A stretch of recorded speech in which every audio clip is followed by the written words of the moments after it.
You walked into the room and noticed the picture was slightly crooked. Then the mismatched chairs. Then the person in the corner who was smiling but not with their eyes. Nobody else saw any of that. They were just getting coffee. And you were already 3 observations deep and hadn't even sat down yet. This isn't a quirk. It isn't perfectionism.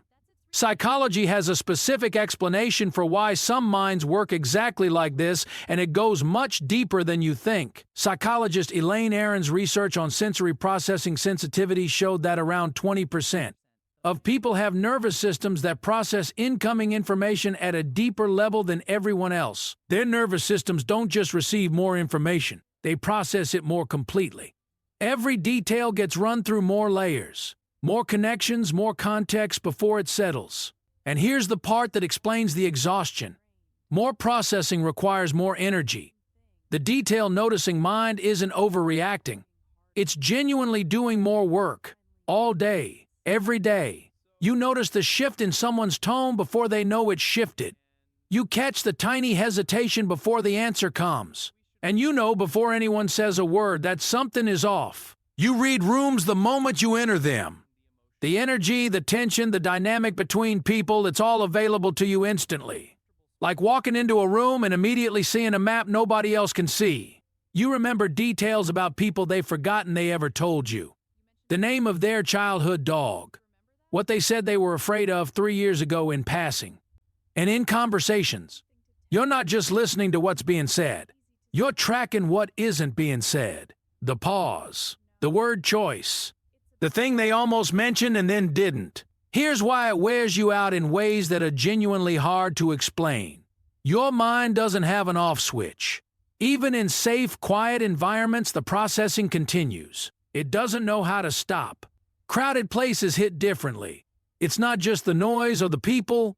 Every detail from every person in that room is incoming simultaneously. Your system handles it all whether you want it to or not. And then you get home. And instead of switching off, you replay the whole thing. Did you catch everything correctly? Did you misread that moment? Was that really what it looked like? The irony nobody talks about is that the people who notice the most spend the most time wondering if they got it wrong. The more detail you catch, the more you question every single piece of it. But before we get to the dark side, there's something that needs to be said.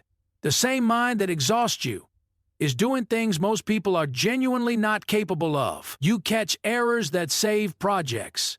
You notice the shift in a friend's mood before they hit a crisis, and you show up before they even ask. The detail-noticing mind is often the one that holds things together. You make people feel genuinely seen because you actually see them, not the version they're performing, the version underneath it.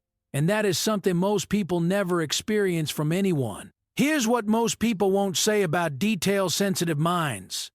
Sometimes what you're noticing isn't what's actually there. Sometimes the pattern you're reading is one you put there yourself. And the hyper-noticing mind can become a prison. When everything becomes data, when every interaction is unconsciously analyzed, genuine rest becomes almost impossible to find. Here's the reframe. The exhaustion isn't a sign that something is wrong with you. It's a sign that something is working very hard inside you. Those are completely different things. The detail-noticing mind needs environments that match its depth. Fewer people, more quiet, more space between inputs. Not as a luxury, as a genuine necessity for basic functioning. You are not too sensitive. You are not too much.